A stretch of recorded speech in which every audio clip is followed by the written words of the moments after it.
Hello, it is I. Now you may know that I made videos about things you probably never knew about Forza Horizon 5. And I made out one video about that on Forza Horizon 4, but what about Forza as a whole? Well, that is why man is here with this video, so 4,000 likes is the target, so smash that button if you learned something new. As if you do hit that target, then I will most definitely make a part 2 to this video, so yeah. Anyways, without further ado, let's get to this video.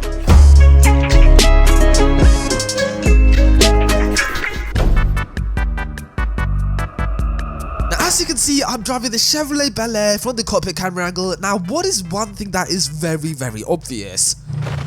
Apart from my bad driving skills? Well, yep, you got that right, the steering wheel. Because if you take a look at the cockpit camera angle for every single car in Forza's history, there is of course a steering wheel. Except that is not the case, because not every single car in Forza's history has a steering wheel, because there is one car in Forza Motorsport 6 which does not have a proper steering wheel. And that car is of course the Chrysler's Rocket 69. Now you probably never heard of this car, but this car was basically this fictional car that was seen in Fallout 4, where Forza decided, hey, you know what, I want to collaborate with you guys, and they did, and they brought this car in, and it had a joystick. Yep, so the developers had to add this new driver animation so that the driver could actually use the joystick, and I found it so cool. Now there were talks that this car would have been added into Forza Horizon 3, but that never materialized, so I really hope they do bring it back into Horizon 6 or something, because it's such a cool car, man. Look at it, it's so long and pointy, and it has one seat, and it has a joystick, man. It has a joystick. That's so cool, man. That is so cool.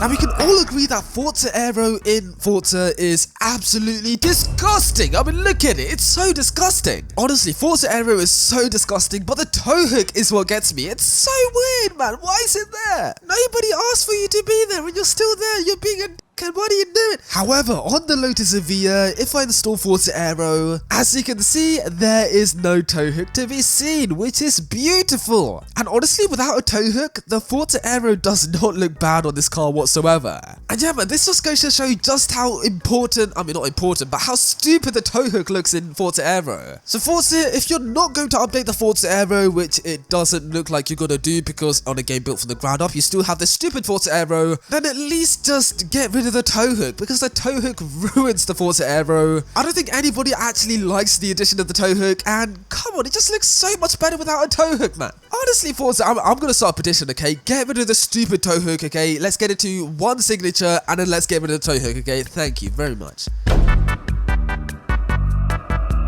Now in Forza Motorsport 7, there was a very subtle change which was never seen in any other Forza game. And that was the fact that if you change the camera angle, then the camera actually transitions to the next angle, which is so cool. Honestly, it's kind of similar to what the crew has in their current games. Now, okay, I do kind of see this getting a little bit annoying, especially for a competitive racing game, because you want the camera change to be instant, which is why they probably changed it to this in the current games. But this was an interesting update nonetheless, and honestly, I do kind of wish that they could bring it back as an option so we can choose if we want the transitions or not, because that would be so cool.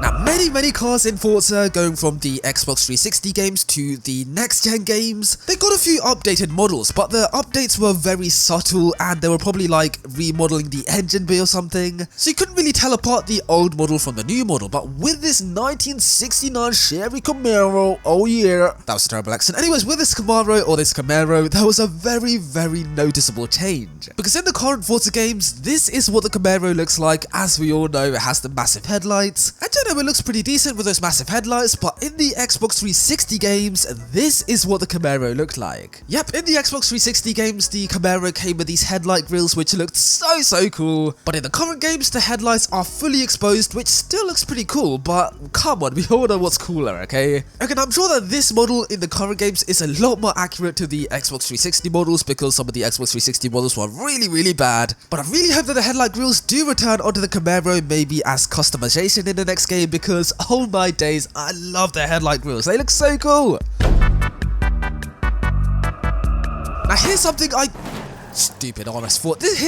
Here is something that I guarantee you have never noticed. Because on the R35 GTR Black Edition, as you can see on the screen, there is this turbo gauge, and as you can see, the units for the boost is measured in PSI. It's also the same in Forza Horizon 4 and Forza Horizon 3, but in Forza Horizon 2, yeah? The boost is measured in times 100 PA, which I think is it Pascal? I don't know units that well. And also the time is shown in white instead of red, which is pretty random. Anyways, I don't know why they changed the unit for the boost. Maybe it was the wrong unit in Forza Horizon 2. Also, I don't know. But it's weird to see them change the screen unit like this because the model from Horizon 2's GTR to the current gen GTR is basically the same. So yep, that is pretty random. And if you weren't a developer for Forza Horizon 3, then I guarantee you, whoa, then you probably didn't notice this.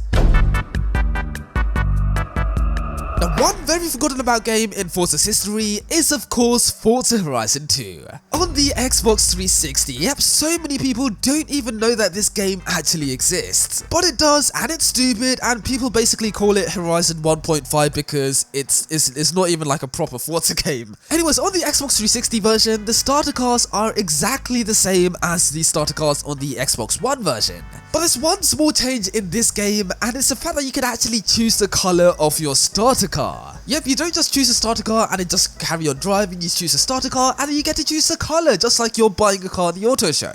And believe it or not, this is the only Forza Horizon game to have this option, which is pretty cool. Now, I'm not gonna lie, I kinda prefer the current game system of just giving you a starter car and then you driving it. Because when you're choosing the color of your starter car, it genuinely feels like you're buying a brand new car, and I don't want that for a starter car, okay? So thank you Forza for not making this a recurring thing in the games, but please for the next game give us sensible starter cars because this is stupid, man. Like, give us normal starter cars, please. Now, stupid Dodge Viper. Anyways, as you can see, I'm driving a 720S Spider. Very nice car if I do say so myself, and if you look at the interior camera angle, as you can see the full screen on the speedometer. And yeah man, this is very nice because we're driving in the road mode, which is the road driving mode. So of course you see the full speedometer, which is a very nice touch. And now your boy is driving a 720S Coupe, and if you look at the cockpit camera angle, then the speedometer has changed. Yep, because this car is apparently always in race mode, so whenever I drive this car, it is in race mode, so the speedometer has changed. And yeah man, how cool is that? They have a speedometer for both the road mode and the race mode, so maybe this car would have driving modes in the future? Ooh, that would be pretty cool. Like, imagine when you change the driving modes, the speedometer actually changes and it folds. That would be so impressive. But if you look in Forza Vista, then as you can see, the speedometer is in the normal view, and once you start your car, the speedometer is in the same view. But once you go for a drive, the dashboard is in race mode, so I do think that the developers are working on this animation for a folding dash, and if they are, then I cannot wait for this to be completed.